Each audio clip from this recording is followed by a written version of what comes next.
Hello and welcome. It's time for your soul revival. Today's episode is sponsored by Client Care Concierge. Specializing in high quality promotional items, Client Care Concierge helps you make a lasting impression with branded gifts and customized merchandise for your business or event. Visit clientcareconcierge.com/promos to explore their wide range of products. Again, that's clientcareconcierge.com/promos. Now let's get ready for your soul to recover, be restored, and made whole. This is your soul reset. We welcome you once, we welcome you twice, we welcome you 3 times to get your life. Welcome to Soul Reset, the sanctuary for your soul's revival.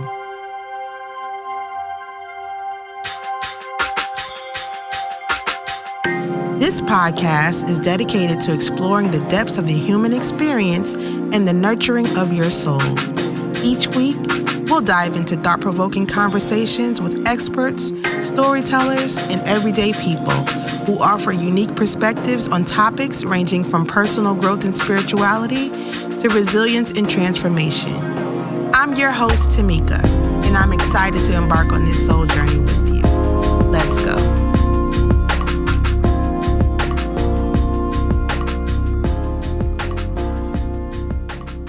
In today's episode, I have the honor of welcoming Benita Williams. After a successful 20 plus years as a nonprofit executive, she is now bringing her expertise to a niche geared towards professionals and high achievers who want to achieve all the wins, including time freedom and personal fulfillment in life, family, and work. Coach Benita has an impeccable work ethic that allows her to run a successful business, write and publish best-selling books, be present with her family and friends. She does have breakfast every morning with her husband, and truly enjoy life on her terms. From Benita Williams Enterprises, LLC, welcome, Miss Benita Williams. Oh, thank you so very much, Tameeka. It is a joy, an absolute joy to be here with you and to share with your audience today. Thank you so much for the opportunity. I really appreciate you. Thank you for accepting. We so appreciate you. So we've read your bio, but we nosy and we want to know more, right? So we have a Say More segment in which we ask each guest 5 questions about yourself. Okay. Ready? I'm ready. Number 1, if I could only eat one food for the rest of my life, it would be. Oh my goodness. If I could only eat one food for the rest of my life, I would say it would be surprisingly pizza. Really? I love a good pizza. Yes. Where's the best pizza you had?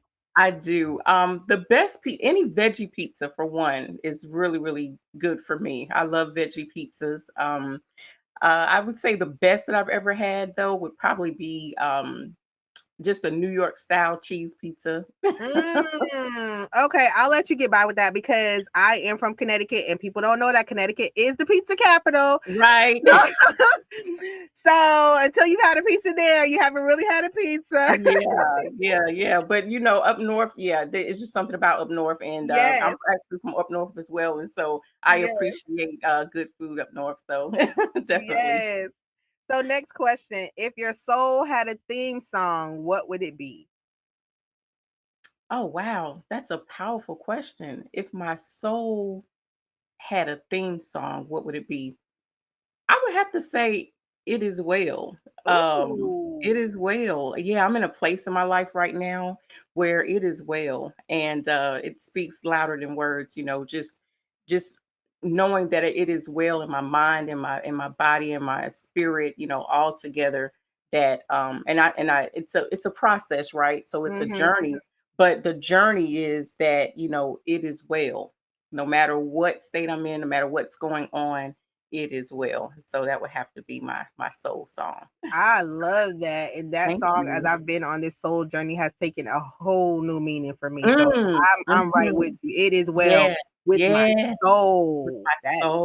taken on Exactly. yes, that has taken on a whole new meaning for me. Question Wow. number 3. My favorite place is. Ooh, okay. My favorite place is anywhere where I can sit still and create from within. Mm, I love the ability and the freedom to be able to tap into my craft. I love writing, and so a lot of times I just try to find quiet places and spaces where I can write. And it could be at the beach, it could be in the mountains, it could be traveling. I just love to be in create spaces for writing and being able to center myself so I could write. And so I would say any place where I can just tap into my creative nature is home for me. ooh, I love that. I love Yeah, that. thank you. Next question. You are crafting a day dedicated to nurturing your soul. What Mm. are you doing? Where would you go? And who would you be with? They can be living or dead. Oh wow, wow. Okay, that's a powerful and impacting question. Let's see. Um, if I could create a day, it would probably be, of course, again, me somewhere writing, Mhm. because I just love to do that. But I would venture to say I'm somewhere on an island somewhere. I, I would be somewhere on an island and just listening to nature, hearing the winds and the oceans and things like that, and probably with who would I be with? Wow, that's a powerful question too. I don't really know. I would have to think about that one because I'm such a what do you call it? Like a I don't want to say introvert, but Mhm. I try to go. I go in a lot Yeah, myself, and so it's kind of hard to have someone enter that space when it's just it's just me, myself, and I, so to speak. mhm. I So get it. yeah, I'm just a bit of an introvert in that. So I don't know that I would have anybody else actually in that space. But if you ask me like who would I love to see again or anything like that, I Mhm. know that of course I have a few people in my life that have gone on to be with the Lord. And so I would definitely be, wanting to spend more time or as much time as I could with all of them. And so yeah, but most of the time it's just me by myself, and I'm being able to write and kind of get in that quiet space. And that's just bliss for me. I love that. I'm the Yeah. same way. Last Okay. question. Last question. The motto or mantra I live my life by is. Ooh, this is easy. To thy own self be true. Ooh. Yeah. To thy own self be true. I believe that we owe it to ourselves to live in our own truth. Mhm. And and I believe that the journey that we're all on is to find what that truth is, and each of us are on our own paths, and we discover more as we go along the way. But to thy own self be true. Yeah. Yes, yes, yes. Thank you so much for answering those questions. Ooh, those were some questions. I wasn't ready. No. You did amazing. You did amazing. Thank Well, you. we want to start our conversation about self-compassion, self-care, and rest. And as Yes. I Yeah. was preparing for this time with you, I was thinking, I'm like, when we talk about self-compassion, Mhm. self-care, we talk about rest, it is so easy for us to see that in other people. Like, oh, Yes. you really need to be compassionate with yourself. Or, oh, True. you really need to take care of yourself. Or, oh, you really need to rest. But Yeah. when it comes to ourselves, it is so hard to see that. And we don't even see it until we are like at the place of almost burnout, right? Why do you think Absolutely. that is? Why are we Absolutely. this way? You are absolutely right. I wanna say that some of it is probably learned behavior, to be honest with you. Especially in certain cultures, we are always taught to put others before yourself. If you think about it, even growing up and coming along in school and things like that, we're taught the niceties of school and how to be polite to others, but we never really talk about how to treat ourselves. And so we kind of inherently grow up and we become products of our environment and things that we were taught early on. And so it's okay to be polite and to be nice and to be kind. It's just that as you learn and grow, you realize that some of those same qualities that you have for others, you need to embody for yourself. And Mm-hmm. we don't turn the spotlight on ourselves enough and give ourselves enough credit or enough opportunity to do those things. And so I just think it's just learned behavior in certain cultures, especially more than others. Absolutely. And even as you talk about learned behavior, one of the things that I've seen as learned behavior is self care is seen as like a luxury, Yes. right? How do we learn to advocate Hmm. our self care to other people? Yeah, that's great. That's a great question. And definitely I could just speak for myself and growing up.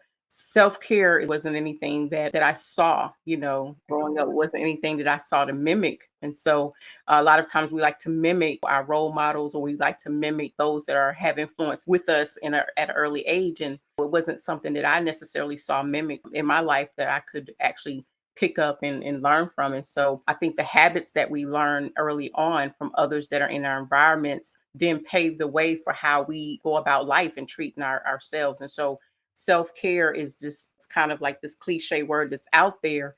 And you kind of sort of got an idea about what it is, or you kind of sort of see what the commercials throw at you and, the media throws at you regarding self care. But it's so much more, it's so much deeper than that.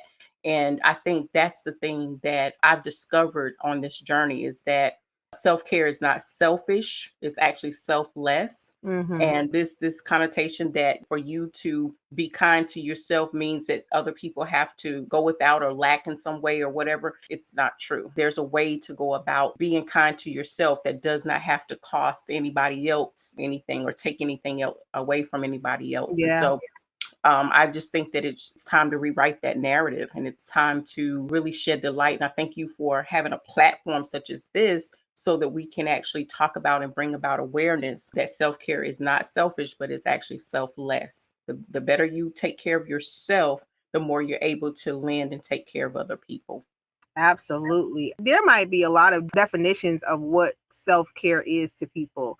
In your opinion, what is self care? Yes, I believe that self care is essential for peak performance. I don't think that you can arrive at peak performance without taking care of yourself.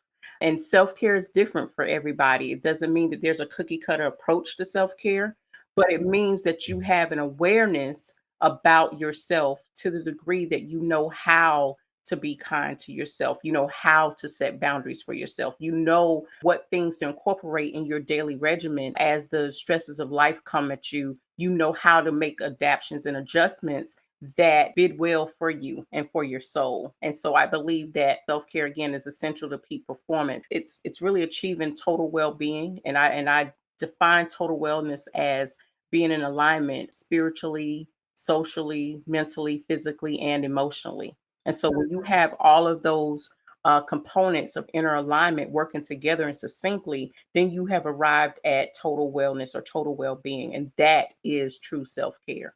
That is true self care. Yeah.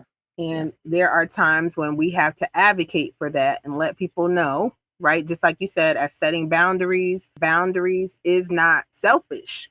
Right. Again, just like you said, boundaries is selfless, and that is a part of self care. Not only self care, but the other Mhm. part of what you work with people on is self compassion. And Yes.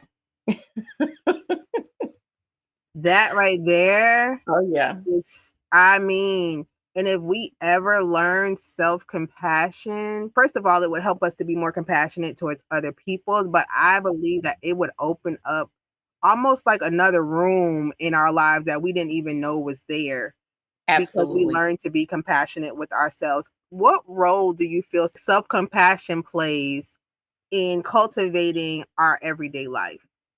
It is essential to cultivating our everyday life. So, a little bit about my background. I've always played the role of a caregiver. I've been a caregiver pretty much all my life. But as you know, as caregivers, we tend to put our own needs on the back burner for the sake of others. We're always thinking about others and others' needs first. And we're always willing to serve and sacrifice whatever we need to sacrifice for the sake of other people. And it's almost like a badge of honor. But what I did not understand is that even though I'm a caregiver and I'm in that role, that doesn't mean that I should neglect my own needs and neglect Yeah. myself.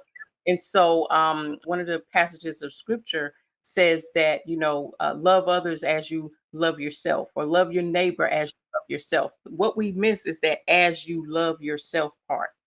And see, that's self compassion. And what I found is that when we come from this place of overflow in loving ourselves and having this overwhelming amount of love, it doesn't have to come as a deficit to us. It can actually come from an overflow through us to other people. A lot of us operate from a deficit. And so we think we have to give and pour out and lend until we're empty. However, no, when we have self compassion, we have an overflow, an abundance of love and nurture to be able to then give from that place to other people. But that only comes if we ourselves first fill our own cups up. Come on and talk about that because woo,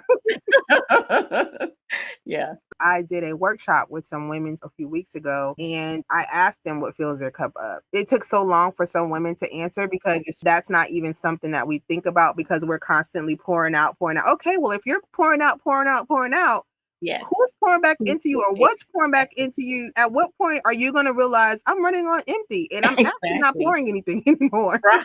And so I think it's so, so important that we learn number one, what fills our cup, because I don't Yeah. even think some people know. No, you're absolutely right about that because, like I said, we put our own needs on the back burner, right? So it's an afterthought. We don't even consider, we don't even think about it. And I can remember a very important time in my life when I was going through transitions, and transitions are there to bring about change. That's what Mhm. transition is really all about, and it kind of points out things to you in your life. So if you find yourself in a moment of transition, trust me, there are things that you're going to learn about yourself along the way that you actually need to equip yourself for the next part of your journey. Transitions can be a really good thing, but I was in a period of transition, Tameeka, and what I discovered is that I did not know how to deal with the stressors that were going on in my life. And what I ended up doing rather than dealing with the stressors is I tend to bury them. I tend to Mm. to hide them or dismiss them. And a lot of us, for the sake of coping, with different stressors, we will tend to hide or bury our feelings, our emotions, and things like that, and dismiss it as if everything is okay. But guess what? One day they're going to start knocking on your door, and it's going to be like, we're still here and everything is not okay. And you need to address and deal with the stressors at hand. And so, what I learned is that self compassion is also being able to deal with the transitions in life and the tough moments in life, and not just burying them thinking that they'll go away, because they won't. They'll only hide themselves for a period of time, and they'll end up showing up in other aspects, such as health crises and things like that. Mm. Yeah, and that's what happened to me. I had a health crisis that happened, which exposed the fact that I was not being very kind to myself, and was not treating Wow. myself with self-compassion. And so I just want to encourage your listening audience that if you're in a period of transition, or if you're dealing with stressors in life, don't bury them, don't hide them, or try to, dismiss them and act like it doesn't exist, but confront them. Confronting them and being able to handle them is a good way for you to be kind to yourself and treat yourself with the utmost self compassion. As I'm listening to you talk about self compassion and self care, what I'm hearing is both of those things begin with self awareness. Absolutely. Those things begin with self awareness. So we may have to go back to step one of Absolutely. being self aware because some Yes. people are not or don't know how to be. And we get into these situations where we don't take care of ourselves and we're not compassionate with ourselves because number one, we're not even aware of Yes. ourselves. And as you were talking about transitions, I'm thinking about the self care I needed at 17 is not the self care that I needed at 27, Come was on. not the self care that I needed at 37, will not be the self care that I need at 47. So even being a self aware of your evolution during those times and what your needs are and your evolving needs, right? Your changing Absolutely. needs. So what has that looked like for you over time? Just becoming more self aware as those needs are changing. You're so spot on with that. And I think that it does begin with awareness. I believe self awareness is key to any type of transition or transformation, because what it is a transformational journey that we're on, and at different phases and stages of life, we need to assess where we are and how we handle certain stressors. And the thing that I really live by is I don't necessarily try to come up with a routine way of doing life, because like you said, my needs change, right? I'm not the same person I was at 25 as I am at 35 or 45 or 55 and what have you. And so if I'm changing and evolving, then certainly my needs change and evolve, and how I care for myself changes and evolves throughout the time. And it is a journey of self-awareness. And so I would just share with people that it's okay to not be so routine and habitual in life. I actually don't Mhm. talk about routines. I talk about creating regimens, because regimens gives you the freedom to be able to adjust as your stressors change. You can also change and adjust with them. And that's kind of my philosophy and how I deal with that. And just recognizing that when those times occur, checking in with myself periodically to see, hey, does this still make me happy? Am I still okay with this? Or is there something about my life now that I need to adapt or change or switch up? Or how am I caring for myself in this situation? Like being very present with myself and very mindful of my needs and how I need to make the adjustments in order to then better serve, right? And to better care and be nurturing and all the things that we do, but just to be able to do it in a more holistic way. And I think that's the important thing. One of the things that I would say, especially for these generations that are coming up, far too often we are seeing signs of health disparities and things like that in younger and younger people, mental Yeah. health issues and different things like that. And I just feel that a lot of that is because of the pressures and the demands of life for them, which were much different than they were for us, 40, 50, 60 years ago. However, there are ways that if they become more self-aware, that they can handle and be able to better manage and maintain the self-compassion, and not necessarily feeling like you have to rush to accomplish everything. I think that this whole hustle and grind mentality is detrimental when it comes to self-care and self-compassion and how we treat ourselves and ultimately how we treat other people. And so I just want to encourage, like, even for the younger generations to start being more mindful, being more kind to themselves at an earlier age.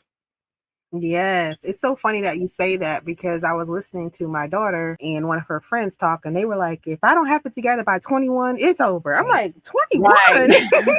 That I'm part. like, I said, "Excuse me, this is not my conversation, but I can promise you, you're not gonna have it together by 21. Exactly, exactly. You're not gonna have it together by Yes, 21." But learning how to give yourself grace yes. as you learn and go through the different lessons of life, you're not. I just want to prepare you right now at Right. 19 that you're not gonna have it together Right. by 21. I'm still trying to get it together and I'm your mother. You're not gonna have it together, but it's so interesting how they They feel that do. pressure of having it all together at such young Yes, ages. It's really interesting. absolutely. Our grandparents got married at like 14 and 15 years old, but we've come a long way Oh, from there. yeah. You don't have to have everything together now at Right, 18 and 21. right. You can still be on your journey, and it's just amazing. Like they really feel pressured by society to have accomplished all this stuff Yes, by 21. And I'm like, you're just getting started. Take exactly. your Take your time. time. Enjoy the last of your teens, your early 20s. You're all into tax debt Yeah. and like, what? Calm down. We didn't get there Right. yet. Calm down. Exactly, slow And so that's down. really, really interesting that you brought that Mhm. up.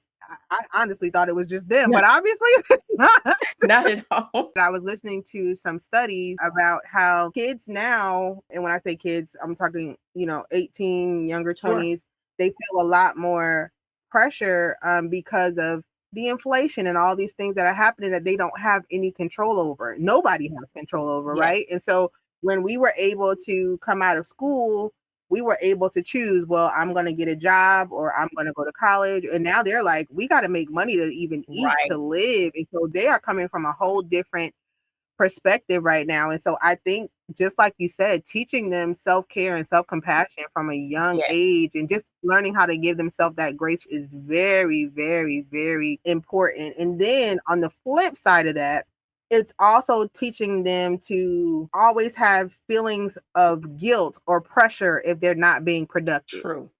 Absolutely. And that's not just with their age group, that's with our age group, Yes. people older than us. How should we navigate those feelings or that pressure that we feel to be constantly productive while we are also trying to institute something like Yeah. self-care or self-compassion or rest into our lives? You think about it, you have a young baby that's pulling at your skirt or pulling at your pants leg, mama, I want to be picked up, I want to be held, and that kind of thing, and you feel guilty, right?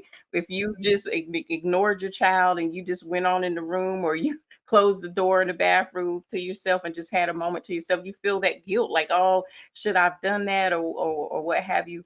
We all feel it, we all feel the guilt and the shame whenever we tend to put ourselves before others, because again, we have created self-care to be this selfish sort of not really caring for your neighbor type of mentality, but it's not that. It really is the opposite. It is that I take care of myself. If I treat myself well, then I'm going to be able to give you the best of me and not the rest of me. You don't want to get what's left over. You don't want to get the rest of me, after I've given all that I have and I don't have anything else. But I want to come from a place of being able to be full and present and high energy and all of that. And so if you give mama a few minutes and let me just kind of like take some time for myself, I promise when I'm able to attend to your needs or take care of you and nurture you, that I'm gonna be there fully present. You won't Yeah. have the rest of me, you'll have the best of me, and I'll be able to serve. And so if we think about it in that sense, then we don't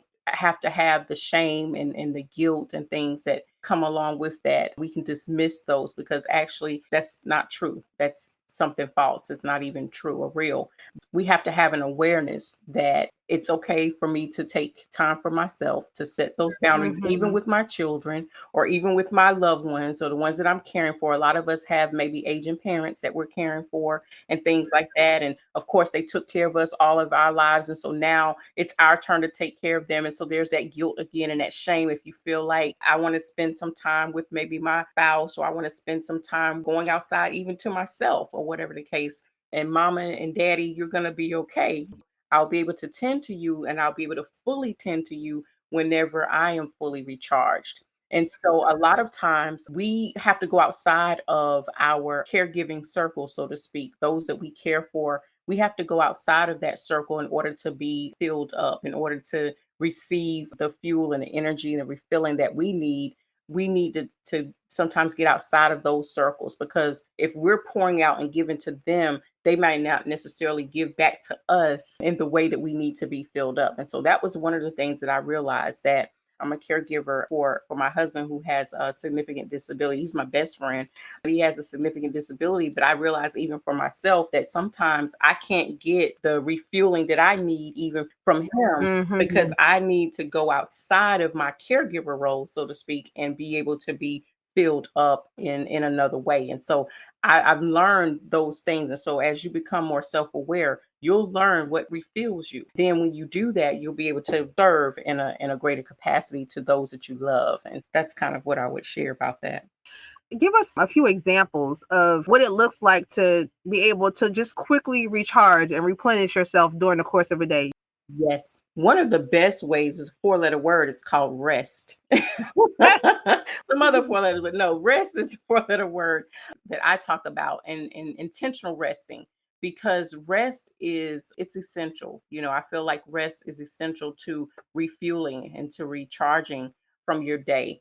And being intentional about resting. And when I say rest, I know a lot of people are thinking about taking naps, or going to bed or something like that, and that's part of it, but that's not all of it. There are certain aspects of rest that's called active resting. And active resting doesn't mean that you're actually taking a nap, but it means that you're powering down from the day. Like you're powering off and turning off the energy that you poured into the day. You're turning off that brain, that switching your brain for a little bit, and just powering down from your day and doing active resting techniques, things like reading a book or taking a walk or unplugging from technology for a moment. If you are in business meetings all day, stepping away from the business meeting and just kind of regrouping and getting, reacclimated with yourself.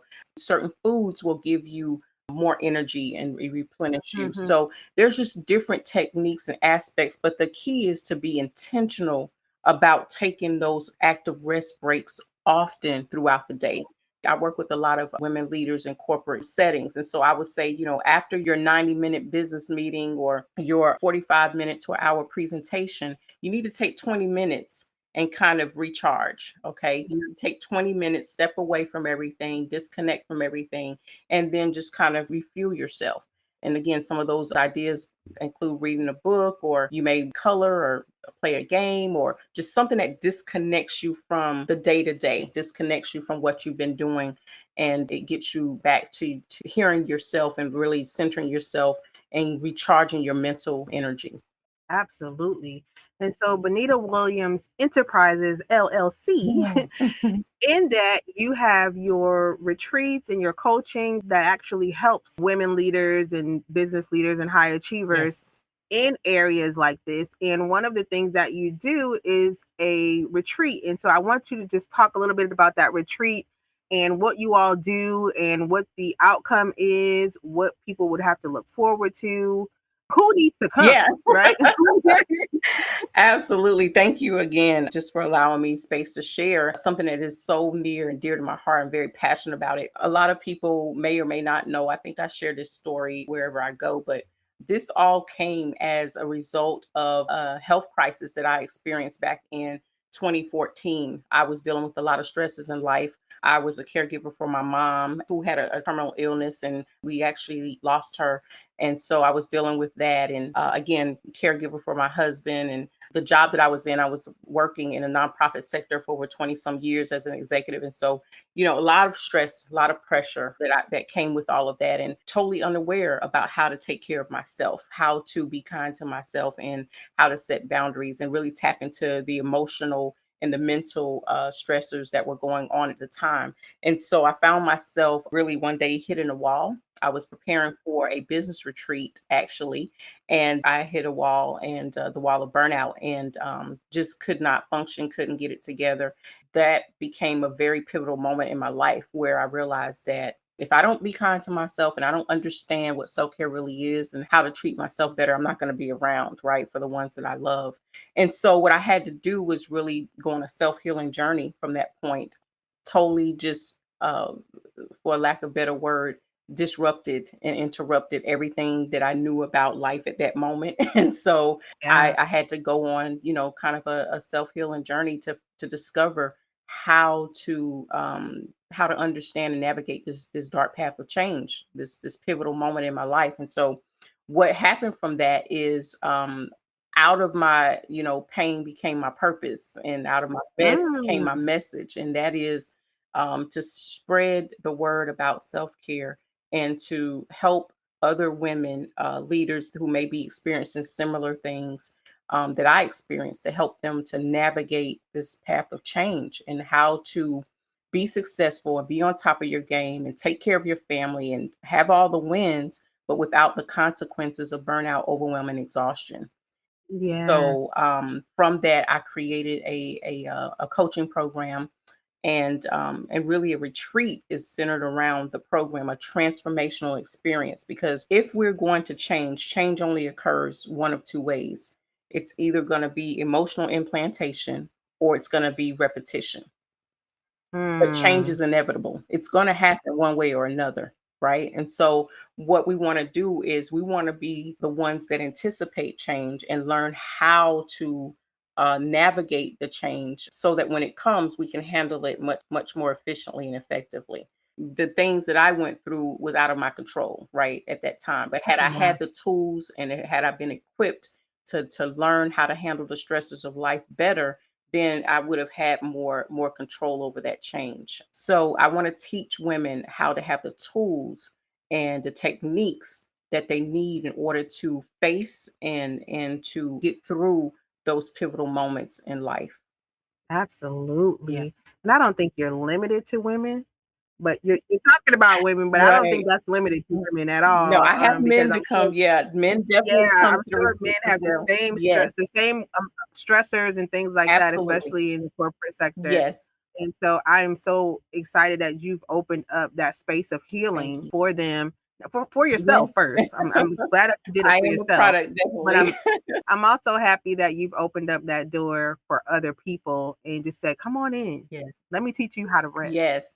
Let me teach you how to take care of yourself," because it's just something that we don't often do, unfortunately. It's things that we know we should Right. do, right? Right. But we don't always do it. So thank you, Benita, so much for sharing with us today. You've had so much wisdom to share with us about self-compassion and self-care and rest and how to take care of ourselves. And so as we come to a close today, we always ask our guests for their parting words. Mm. But in doing so, can you also please let the listeners know about your book and also where they can find you on social media? Sure, sure. Well, again, Tameeka, thank you so much. I am so super excited for you and everything that God has put in you to play full out. And I Thank see that, and I know that you will.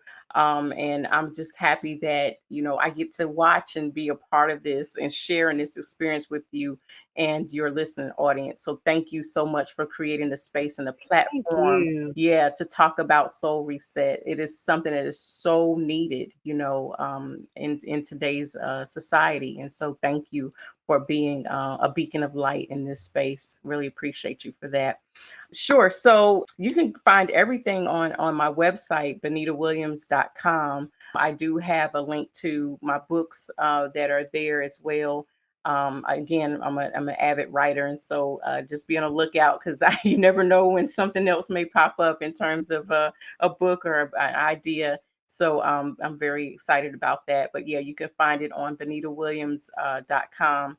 And regarding the retreats, if you're interested in attending the retreats, certainly just reach out via email, and we can keep you updated, or get on my newsletter, and we will keep you updated on our upcoming events with the retreats. Or if you are in corporate and you would like to even design or have a specially designed retreat for your team, for your executive team, then feel free to reach out to me as well, because I believe that corporate has a responsibility to protect its best assets, which is the human assets, right? So how we take care of our human assets is essential for performance on the job as well. And to save, the medical industry right now, healthcare industry is spending billions of dollars in mental health and things like that. And so if you want to actually save and protect those that are your greatest assets, then you definitely, wellness initiatives will help to do that. And so I guess I would leave as a parting word, if you will, is again just to be self aware, that self care is not selfish, it's selfless, and that cannot pour from an empty cup. So always make sure that your cup is filled first, so that you can actually give and serve and provide from a state of overflow rather than from a state of deficit. You don't have to be deficient in love. You don't have to be deficient in care. And you certainly don't have to be deficient in nurturing one another. And so be kind to one another, but also as you're kind to yourself. Thank you so much again, Benita. Thank you. And thank you to our listening audience. You have listened today to Soul Reset Podcast. And until next time, may your heart find peace, your spirit find strength, and your soul find sanctuary. Take care.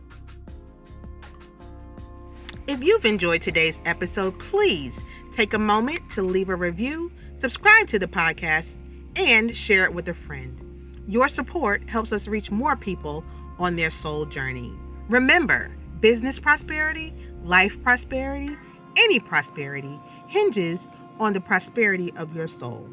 If you're looking to unlock your true potential, align with your purpose, and find clarity in your path, consider soul coaching. Visit tameeka.online for your complimentary soul discovery call, or to learn more about how soul coaching can support your journey. That's Tameeka, TAMEEKA.online. Until next time, this has been your Soul Reset.